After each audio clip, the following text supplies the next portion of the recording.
Continuamos con la elaboración de los temas para este mes en la materia que se llama Igle Crecimiento. Esta última eh, elaboración de video se refiere acerca del discipulado y más que nada explicar de qué manera un programa de discipulado puede ayudar al crecimiento de una iglesia. Comenzando, eh, sabemos que el discipulado es el resultado de una planeación, de una estructura dirigida hacia el crecimiento. En videos anteriores hemos visto lo que vienen siendo desde las ocho características cualitativas, los principios bióticos, la forma de cómo, cuándo, cómo se deben de elaborar los planes, cómo debemos de atacar los puntos, cómo las células nos ayudan a ser parte de ese crecimiento, sabiendo que podemos encontrar puntos negativos. Las células pueden ser los puntos a resolver de esos problemas, etcétera, etcétera. El último punto, o digamos el punto a llegar en una planeación correcta posterior a las células, es la creación o más bien el desarrollo de discípulos, en este caso el discipulado. ¿Qué son los discípulos? O más bien, ¿cuál es la importancia del discipulado? La importancia del discipulado es que una persona pueda tener ese crecimiento en madurez, crecimiento y madurez en su fe, perdón, en lo que es Cristo. Todos los que son creyentes son seguidores y son sus discípulos. Un discípulo es un aprendiz, es una persona que está entrenado o está siendo entrenado para seguir las enseñanzas y ejemplos de su maestro. Anteriormente, dentro del video de las células, yo hablé de lo que viene, de lo que fue y lo que es mi experiencia personal en los grupos celulares. Nosotros para poder llegar a tener un grupo celular o para nosotros hacer que alguien esté a cargo de un grupo celular, tiene que pasar por un proceso de aprendizaje. En ese tiempo, en la iglesia que yo estaba, se llamaba Academia de Líderes, ahora se llama Academia de Obreros. Eh, Anteriormente se llamaba Liderazgo, puesto que se pone liderazgo, pero posteriormente se cambió el nombre a Academia de Obreros, puesto que son los que trabajamos para Dios. Tenemos que seguir un cierto proceso, un cierto estudio, no tanto teológico, sino más bien de conocimiento y procesos de poder saber aconsejar a las personas, de poder tener ciertos parámetros y conocer los objetivos, por así llamarlos, de la iglesia, que queremos, a dónde vamos y cuándo los debemos realizar. Eh, Se utilizaba normalmente un libro de crecimiento para antes de, digamos, de poder, para ayudar al crecimiento, a los nuevos, a la gente que llegaba. Se les daban 12 clases en aquel entonces. Ahora son muy parecidas a las que yo estoy leyendo, las que estamos viendo en este medio. Y se les enseñaba y se les explicaba con versículos bíblicos, se les enseñaba qué es lo que significaba cada uno de esos temas y por qué era importante que tú o nosotros o ellos como nuevos cristianos entendieran el por qué existe eso y por qué estoy aquí. A final de cuentas, después de esos temas, después de saber qué se hacía en cada cosa, se terminaba en un examen que se le aplicaba después de haber desarrollado todo este tipo de enseñanza para enseñarlos, por así decirlos, hacer y tener conocimiento de lo que un cristiano o alguien que adora a Dios, que ama a Dios, que usa a Jesús como su mejor ejemplo, puede empezar a hacer. Aquí se llevaban a cabo las reuniones finales en las cuales iba todas estas personas que hacían este proceso y tenían un encuentro, se llamaban encuentros y tenían un encuentro con Dios.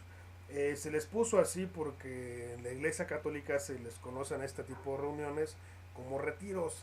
Entonces realmente se cree o nosotros pensamos que pues es retiro y bueno, tendrán sus finalidades, su definición de por qué retiro, pero nosotros consideramos, me refiero a la iglesia, y se me hace un buen elemento de discusión que se llame ese encuentro.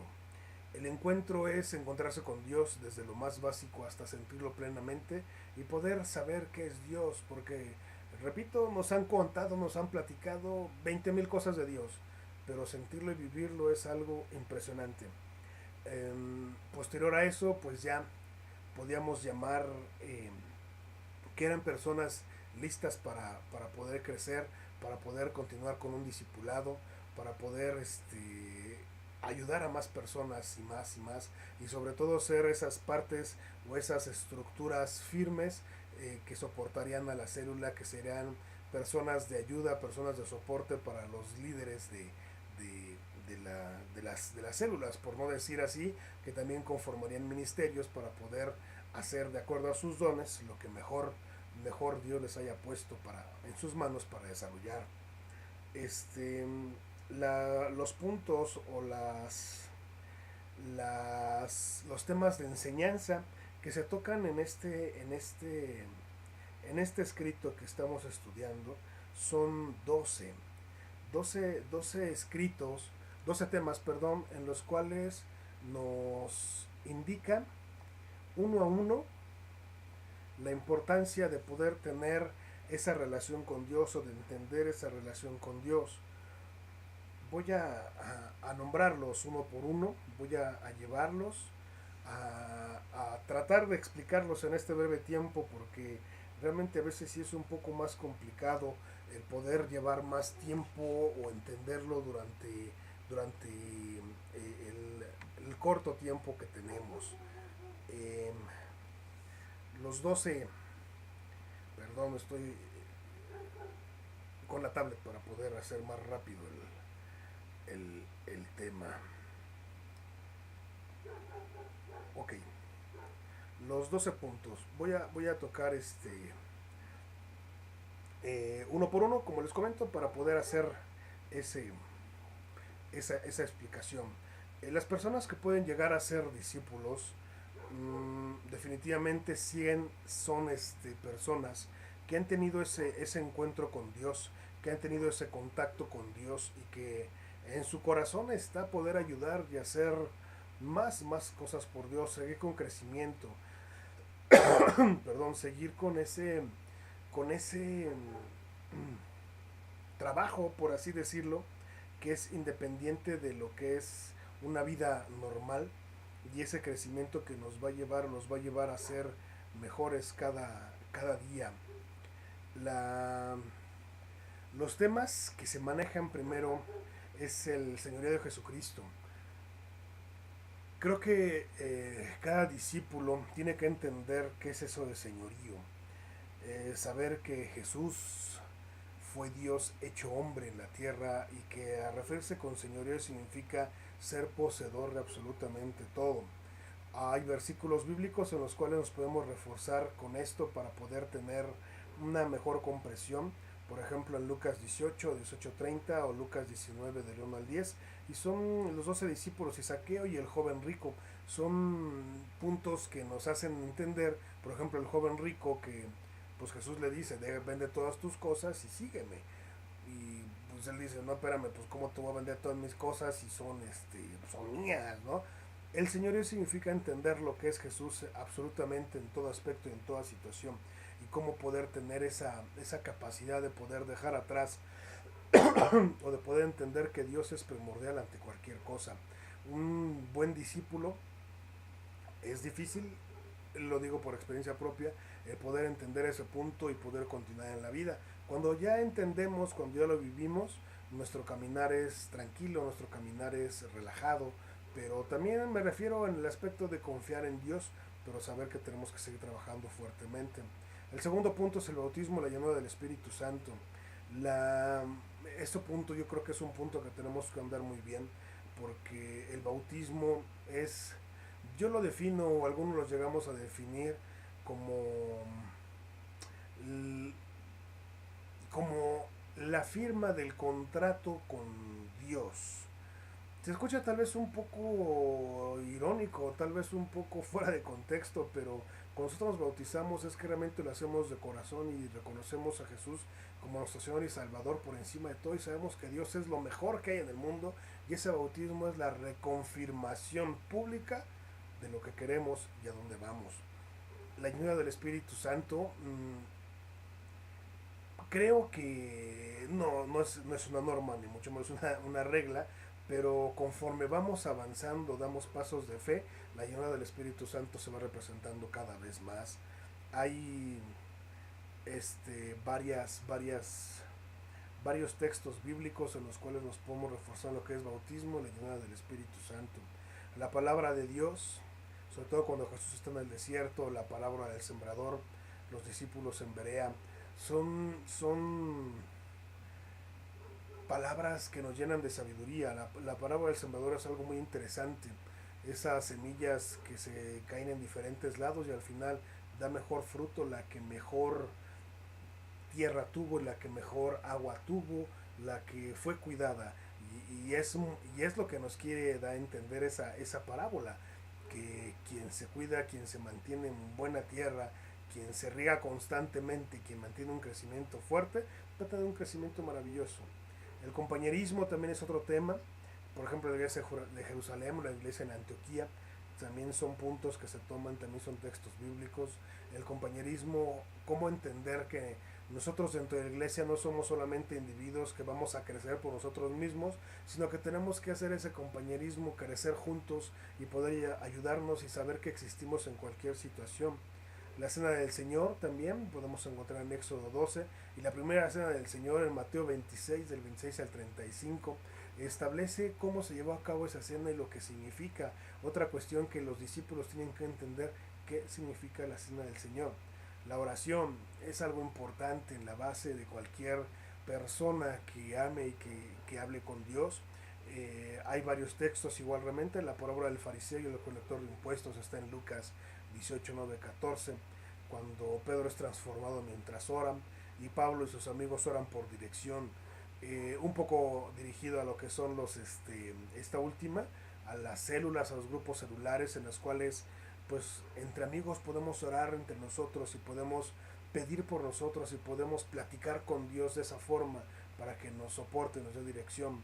La obediencia es un punto que tal vez para muchos sea muy complicado, puesto que algunos somos o fuimos muy rebeldes, y la obediencia también es algo que como discípulos tenemos que aprender. Las obras de Dios, el ministerio de los 70 discípulos está en Lucas 10, 1, 20, lo que hace Esteban en Hechos 6, 7, Felipe Hechos 4, 8, 13 y varias historias de batalla espiritual como lo son Adán y Eva en el jardín del Edén, el pueblo de Dios contra Amalek, Nehemías contra la oposición, Jesús contra Satanás en el desierto, Jesús contra Satanás en el huerto de Getsemaní, Satanás en el huerto de Getsemaní, y en las pruebas de Jesús y Pablo contra Elimas. Las obras de Dios es esas cosas que Dios hace que nosotros no nos imaginamos, que están por encima de lo que no alguna vez pensamos. La administración es algo importante también. Algunos piensan que la Biblia solamente habla de religión, solamente habla de cuestiones religiosas. Yo quiero decirte que yo no he encontrado en la Biblia que Dios ame la religión o que Dios aplaude la religión, sino todo lo contrario. Dios aborrece la religión, y ante esto hay muchas otras cosas más que tú puedes aprender, como lo es la administración. Hay varios puntos y textos bíblicos en Marcos 12:41, la vida pobre por ejemplo, o la parábola del amo y los administradores. Es una parábola muy conocida de que dan las monedas y que le hace con las monedas y al final uno le entrega las mismas tres y otro le da muchas monedas. También nos enseña esa parte. Una parte increíble. Alguna vez, en algún momento, en un par de iglesias llegué a ser el director de alabanza y es algo increíble, es una cosa que nosotros podemos entender la responsabilidad que tenemos al estar de pie llevando a las personas a los pies de Dios. La adoración, el poder de la alabanza, el poder de la música, el poder de tener esa conexión, el saber que a Dios le encanta la música, saber que le encanta que lo adoren, saber que nosotros con el corazón podemos hacer mucho, pero nosotros saber entender cuando estamos al frente o cuando adoramos a Dios, lo importante que tiene que ser. El ser testigo también, que es el deber de un vigilante. Nosotros que tenemos que hacer el testimonio de Jesús y la mujer samaritana. la conversión de Pablo y su testimonio. Yo creo que es uno de los testimonios más impresionantes que existe en la Biblia, el poder, ese testimonio de Pablo de ser quien era, y de repente esa luz que cae de en medio del cielo lo tira del caballo y lo hace arrepentirse y lo hace ser uno de los hombres más importantes de la Biblia, uno de los hombres en las cuales marca más más más hechos, perdón, y más cuestiones dirigidas hacia el crecimiento. Las 13 cartas paulinas dirigidas a ciertos cuestionamientos, a ciertas cosas cada uno. Wow, es increíble cómo una persona que no caminó junto a Jesús puede hacer algo tan grande, algo tan importante, algo tan lleno de Dios, algo que cualquier otro discípulo pudo haber hecho. Estaba reservado solamente para Pablo, estaba reservado solamente para ser él esa persona que pudiera impactar al mundo, que miles de años después él sigue siendo esa parte fundamental, sigue siendo un hombre del cual admiramos, sigue siendo un hombre del cual es punto de partida para hacer comparativas y saber que Dios siempre puede estar con nosotros. Pablo en su vida en esta tierra debió haber sido muy interesante ser un discípulo de Pablo. Sabemos que los discípulos de Jesús fueron contados, pero tal vez un discípulo de Pablo humanamente hubiera sido un poco más creíble, un poco más consistente, puesto que, bueno, ojalá veamos poder ser discípulos de Jesús. Las enseñanzas son increíbles. ¿Qué quiero decir con esto nuevamente? El discipulado refiere aprender.